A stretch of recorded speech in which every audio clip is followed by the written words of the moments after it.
Cidadania. Oferecimento Desmonza Tintas. Todas as cores que a vida tem. Na Desmonza Tintas, as cores dizem muito do que somos. O amarelo é atenção para dizer que somos o maior distribuidor dos produtos souvenir na região. O vermelho é a velocidade da nossa entrega em toda a cidade. O azul é o carinho para oferecer sempre o melhor atendimento. As outras cores significam nossa alegria há 29 anos em receber você em nossos 9 endereços. Desmonza Tintas, todas as cores que a vida tem.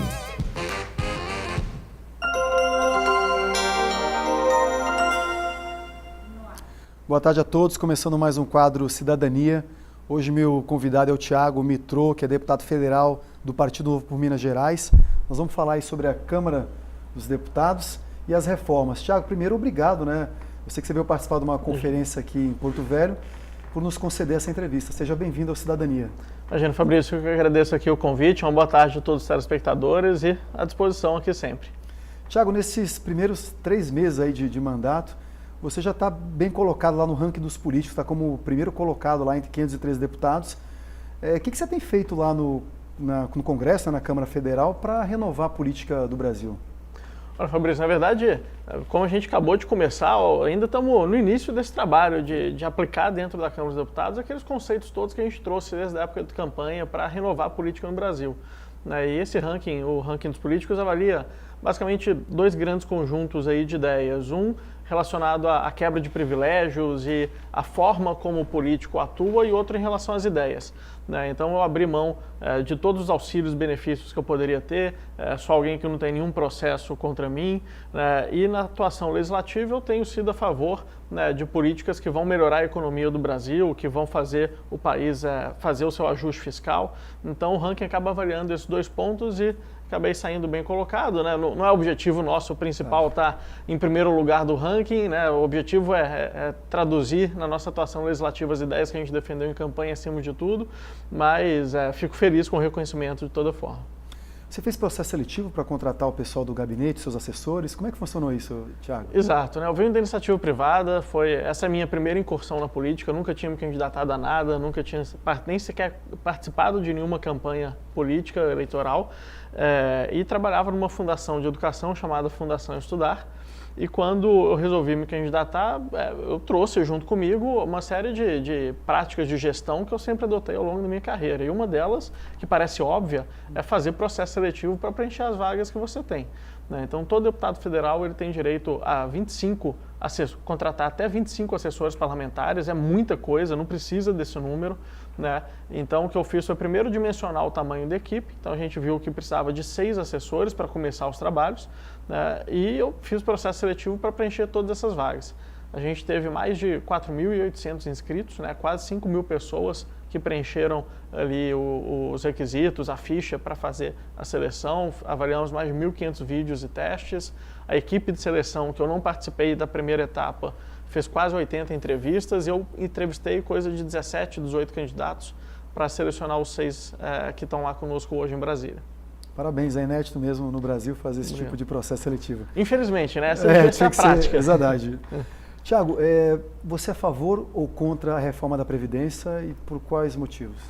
Olha, Fabrício, sou extremamente favorável à reforma da Previdência, Isso é algo que a gente, desde a época de campanha, historicamente o Partido Novo, ele é favorável ao ajuste fiscal e à responsabilidade fiscal acima de tudo. Qualquer dona de casa, um pai, uma mãe de família, quando está gastando mais do que arrecada, mais do que tem de salário, tem que cortar os gastos. Não tem outra alternativa. Você pode pegar um empréstimo, que é o que o Brasil tem feito ao longo desses últimos anos todos, e aí tem um monte de dívida de juros para pagar, mas a única alternativa que a gente tem para que no médio e longo prazo o Brasil consiga ter recurso suficiente para poder investir naquilo que precisa, que é a qualidade da nossa educação, segurança pública e saúde, é gastando menos do que arrecada. E hoje, infelizmente, a gente gasta muito mais do que arrecada, e a maior parte dos gastos primários do Brasil é com previdência, é com aposentadorias. Hoje, mais da metade dos gastos primários do orçamento da União vai diretamente para pagar aposentadorias. Então é insustentável a gente continuar nesse ritmo. São quase 300 bilhões de reais de déficit que a gente vai ter só em 2019 com a Previdência. Então ou a gente reforma a Previdência ou o país, infelizmente, não vai ter mais dinheiro daqui a pouco nem para pagar as próprias aposentadorias. Então a gente precisa de uma Previdência que torne mais justo o nosso sistema previdenciário, que hoje beneficia os mais ricos, né? Você vê super salários para políticos, para juízes, para um monte de gente que tem 40, 50, 60 mil reais de renda, né? Enquanto a população mais pobre sofre por não ter os serviços de qualidade, né? E tem que se aposentar mais tarde do que quem tem mais recursos. Então, ou a gente altera essas regras da Previdência, ou infelizmente o Brasil vai continuar sendo esse país pobre e injusto. Precisamos fazer isso agora, senão essa conta vai ficar para os nossos filhos, né, e netos. Exato, a gente já deveria, na verdade, ter feito isso há 20 anos atrás. Né? Em 1997, o Fernando Henrique tentou fazer uma reforma para implementar. Ele fez uma reforma que alterou várias coisas, né? E uma delas que ele tentou e perdeu por um voto foi a implementação da idade mínima. Né? E foi um voto que um deputado de São Paulo, que é o Candir, que dá nome àquela lei Candir, ele errou o botão e acabou se abstendo ao invés de votar a favor, e por isso que até hoje a gente não implementou. E é sempre bom dizer, depois o Lula fez uma reforma da Previdência, a Dilma fez uma mini reforma da Previdência e o Temer tentou fazer uma reforma da Previdência. Então não é coisa do Bolsonaro, do Paulo Guedes, de quem está hoje no poder, é algo que desde a década de 90, todos os presidentes que ocuparam essa cadeira, seja de PT, PSDB, PMDB, fizeram ou tentaram fazer uma reforma da Previdência. Então essa é uma reforma do Brasil, não é do atual governo, e por isso que a gente precisa aprová-la. Tiago, além da reforma da Previdência, quais são as outras reformas importantes para o país? Olha, Fabrício, a gente está num momento em que tem muita coisa para ser feita, né? Então trabalho não vai faltar para a gente, né? Eu gosto sempre de falar de uma reforma que prejudica também o dia a dia de praticamente todos os brasileiros, que é a reforma tributária. Né? Hoje a gente tem um país que tem um sistema tributário dos mais complexos do mundo. O Banco Mundial todos os anos solta um estudo chamado Doing Business, Fazendo Negócios, que avalia 190 países do mundo. E o Brasil, em 190 países, tem o 5º sistema tributário mais complexo do planeta. Né? Então, assim, é inconcebível a gente ter um sistema tributário como esse. E esse sistema tributário, para navegar nele, as grandes empresas contratam 40, 50 pessoas que vão fazer parte do departamento tributário, só que o pequeno empreendedor, o dono da padaria, do salão de beleza, simplesmente não consegue lidar com isso. Então, a gente precisa tornar esse sistema mais simples, né, para poder destravar o crescimento dos empreendedores aqui no Brasil. Mas tem outras reformas também, reforma administrativa, o tamanho do Estado hoje é muito grande, né, proporcionalmente ao que a gente arrecada, ao nível de desenvolvimento do Brasil. A gente tem também necessidade de uma reforma política, né, para que ao longo do tempo a gente consiga fazer um sistema político que dependa menos das castas que historicamente dominam o Brasil, que permita mais renovação, como essa que aconteceu em 2018. Então, assim, trabalho aqui não falta, mas a primeira reforma essencial para a gente poder falar de qualquer outra coisa hoje no país é a reforma da Previdência.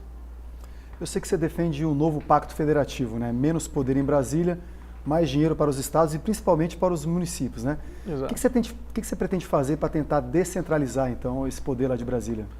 Olha, a gente na Constituição de 88 tomou uma decisão, né, talvez pelo momento histórico que vivia, de concentrar muita coisa na União. Né?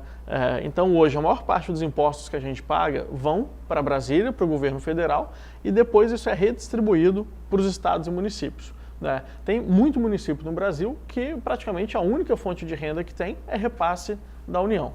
Isso acaba fazendo com que os municípios se tornem independentes de Brasília e tenham menos autonomia para definir como que vão gastar o seu próprio dinheiro. E isso faz com que todos os anos você tenha uma famosa marcha dos prefeitos que vão para Brasília com o pires na mão, passar no gabinete de todos os deputados, pedir dinheiro e dos ministérios também pedir dinheiro no seu município. E acaba criando relações aí entre deputados e prefeitos e o próprio governo federal que dá origem a essa troca de favores no meio político. Né? Então o que a gente precisa fazer, e aí a reforma tributária ela pode ajudar muito nisso, né, é redistribuir a forma como o recurso que os pagadores de impostos pagam nos seus impostos, para que sobre mais dinheiro no município, nos estados, e a União fique com uma parcela menor do que ela tem hoje, porque a função da União é coordenar as grandes questões nacionais. Né? A União não tem que conseguir dinheiro para reformar uma escola aqui em Porto Velho, isso daí é responsabilidade do município ou olhe lá do Estado. Então a gente precisa, desde essa redistribuição tributária, né, até parar de ter essa crença que Brasília vai resolver todos os nossos problemas. Então acontece algo no interior do Maranhão, no sul de Minas Gerais, aí se cria uma lei em Brasília para resolver aquela questão. Né? A gente tem que entender que nós temos 3 esferas administrativas no Brasil, os municípios, os estados e a União, e a gente tem que tratar os problemas de cada uma delas na esfera adequada. Perfeito. A União fica quase 70% dos impostos, né? E exatamente. Os municípios e estados com 30%, não dá para fazer nada. Exato. Tiago, vamos falar um pouco de Minas Gerais. Romeu Zema, governador de Minas, do Novo também, pegou aquele abacaxi, né?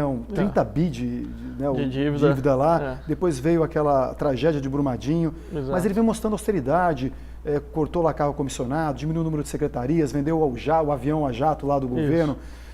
Vem fazendo um trabalho muito legal nesse primeiro trimestre. Qual que é a função de vocês lá da bancada de mineira, né, para ajudar o Romeu Zema a ajudar Minas Gerais, né, tentar resolver esse problema fiscal de Minas Gerais?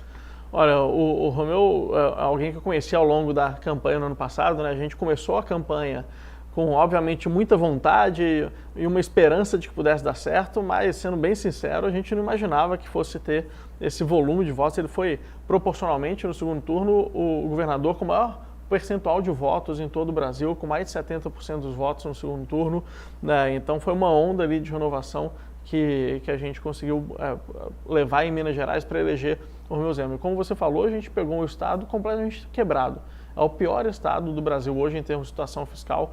Né? O governo anterior, não é só o governo anterior, mas os anteriores como um todo foram muito irresponsáveis fiscalmente. PSDB e PT, né? PSDB e PT. Então a gente tem uma série de dívidas acumuladas, está devendo um monte de fornecedor no estado, já tem inúmeras empresas que não fornecem mais para o estado porque o estado não paga, policial militar, professoras, tá? Todos os funcionários públicos estão recebendo salários ou parcelados ou atrasados. O 13º do ano passado não foi pago, por exemplo, né? E ainda, em virtude até do que aconteceu em Brumadinho, piorou a situação porque foi uma tragédia danada aquilo que aconteceu no município lá de Brumadinho. Então a gente pegou uma situação realmente muito adversa, né? Mas o que o Romeu Zema tem feito é ajustar primeiramente as contas do Estado. Né? Então, e outra coisa que não estava sendo feita é os repasses constitucionais do Estado para os municípios. Era um confisco, de fato, que o governo estadual estava fazendo de não repassar recurso do IPVA, né, e de outros tributos para os municípios de Minas Gerais. Então, a primeira coisa que foi feita é regularizar os repasses para os municípios e estabelecer um plano de pagamento da dívida para os servidores de Minas Gerais. Então, apertar os cintos completamente, e isso incorreu com que o Estado tivesse que cortar uma série de custos ali. E a gente sabe, tem muita coisa engessada no orçamento público hoje, funcionalismo você não pode deixar de pagar, uma série ali de repasses que são constitucionais para determinadas áreas você não pode deixar de pagar. Então, infelizmente, o que está sendo cortado é investimento, né? Porque a única rubrica ali que você consegue, que o governador tem mais flexibilidade, mas para poder pagar os servidores e os municípios em Minas. Então, assim, é uma situação bastante adversa, mas que a gente sabe que tem pessoas competentes, né, no lugar certo para começar a reverter essa situação em Minas Gerais. Bem, espero que, na verdade, ele vem dando grande exemplo, porque só de você não morar em palácio, cortar um monte de privilégios, já mostra que ele tem disposição para fazer isso, e vocês também lá na Câmara Federal. Tiago, para a gente finalizar, 2020, então, o ano que vem, nós teremos eleições para prefeitos e vereadores em todo o Brasil. Você acredita que essa renovação ela vai continuar o ano que vem? O que você espera das eleições do ano que vem? Olha, acredito sim, Fabrício. Inclusive, estamos trabalhando bastante para isso, né? Boa parte do que eu tenho feito desde que eu assumi o mandato em 1º de fevereiro é me manter próximo da população. Eu já visitei mais de 16 municípios no interior de Minas Gerais para prestar contas do meu mandato, contar o que eu tenho feito lá em Brasília, né? Eu sou contra aquela história do político que só aparece nas cidades e só roda as cidades na época de eleição. Acho que a gente tem que fazer isso ao longo do mandato inteiro, porque no fim foram aquelas pessoas que nos colocaram lá e a gente tem que prestar contas a elas. E nessas rodadas todas, além de dizer o que eu estou fazendo, eu continuo convocando a população para participar do processo de renovação política.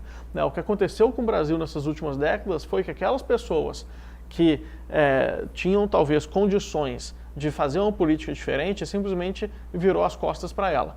Não, esse negócio de política eu não vou mexer. E quando a gente se afasta da política, as más pessoas se apropriam dela, né? Então, esse foi o processo que eu e inúmeras outras pessoas passamos para tomar a decisão de nos candidatar, só que a gente está longe de conseguir mudar o Brasil de uma hora para outra, é um processo de médio e longo prazo que a gente está percorrendo, e para que esse processo continue de forma consistente, a gente precisa que mais e mais pessoas queiram entrar e participar da política, fazendo a coisa certa, levando novas ideias, seja para a Câmara de Vereadores, ou para as prefeituras, ou lá para o Congresso Nacional. Então, estou bem confiante que a gente vai ter mais uma onda de renovação em 2020, agora nos municípios do Brasil. Então já fica aí o recado para quem quiser se candidatar o ano que vem, pode procurar o Partido Novo ou outro partido também, que a gente quer pessoas preparadas, gente bem, gente que quer mudar o país. Tiago, muito obrigado pela sua entrevista e um prazer conhecê-lo. Imagina, eu que agradeço aqui o convite, estou à disposição, espero voltar outras vezes aqui em Porto Velho, Rondônia, é a primeira vez que eu venho aqui no estado, e estou à disposição, seja lá em Brasília, onde quer que eu esteja, para a gente fazer uma política diferente aqui no país. E boa tarde a todos. Um abraço a todos e até a próxima quinta-feira com mais um quadro Cidadania. Cidadania. Oferecimento Desmonza Tintas. Todas as cores que a vida tem.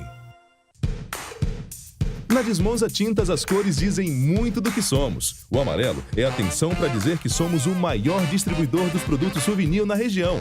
O vermelho é a velocidade da nossa entrega em toda a cidade. O azul é o carinho para oferecer sempre o melhor atendimento. As outras cores significam nossa alegria há 29 anos em receber você em nossos 9 endereços. Desmonza Tintas, todas as cores que a vida tem.